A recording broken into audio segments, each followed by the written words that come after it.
ఎన్నడూ నన్ను వీడదే నీ దయ చేతనే కలిగిన క్షేమము ఎన్నడూ నన్ను వీడదే నీ సన్నిధిలో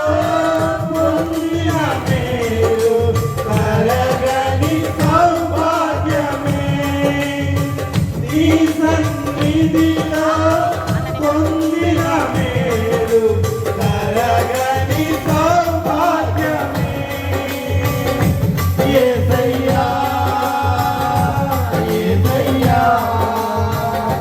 నీ కృపా చాలయ్యా యేసయ్యా యేసయ్యా నీ ప్రేమే చాలయ్యా